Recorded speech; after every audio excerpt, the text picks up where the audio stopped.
આજે 9મી માર્ચ 2026 તબઋતુકાળનો 20મો દિવસ જીવનદાયી રોટીમાં આપ સૌને સુસ્વાગત। સંત ફ્રાન્સિસ દ સેલ્સ 16મી અને 17મી સદીના જીવતા એક મહાન બિશપ હતા અને ચર્ચના ડૉક્ટર હતા। તેઓ ફ્રાન્સ અને સ્વિટ્ઝરલેન્ડના જીનેવા વિસ્તારમાં સેવા આપતા હતા। તેઓ પોતાની નમ્રતા, ધીરજ અને ઊંડા આધ્યાત્મિક જીવન માટે જાણીતા હતા। યુવાન વયમાં તેમનો સ્વભાવ થોડો ઝડપી, ગુસ્સાવાળો હતો, પરંતુ તેમણે પ્રાર્થના અને આધ્યાત્મિક શિસ્ત દ્વારા પોતાના જીવનને બદલ્યું।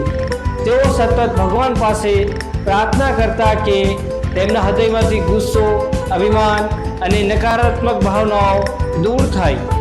એક વખત કોઈએ તેમને પૂછ્યું કે લોકો અપમાન કરે ત્યારે પણ તમે એટલા શાંત કેવી રીતે રહી શકો? તેમણે જવાબ આપ્યો કે સાચી પવિત્રતા માત્ર બહારના વર્તનમાં નથી, પરંતુ હૃદયના આંતરિક પરિવર્તનમાં છે। તેમનું જીવન આપણને શીખવે છે કે સાચી આધ્યાત્મિકતા એટલે હૃદયને પ્રેમ અને દયા વડે શુદ્ધ બનાવવું।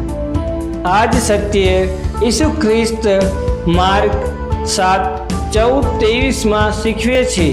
ઈસુ ફરોશીઓ અને શાસ્ત્રીઓ સાથે પૂર્વજોની પરંપરા વિશે ચર્ચા કરતા કહે છે કે સાચી શુદ્ધતા બાહ્ય ધાર્મિક આચારોમાં નથી।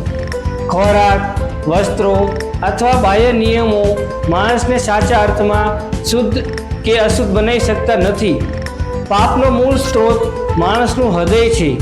ઈર્ષા, દ્વેષ, ઘૃણા, લાલચ અને અભિમાન જેવા દુષ્ટ વિચારો હૃદયમાંથી જ જન્મે છે। આજે પણ આપણે યાદ રાખવું જોઈએ કે ઈશ્વર બાહ્ય દેખાવની નહીં, પરંતુ હૃદયને જુએ છે।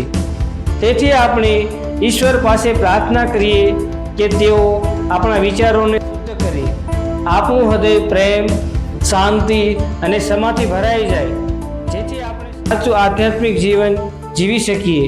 આમીન।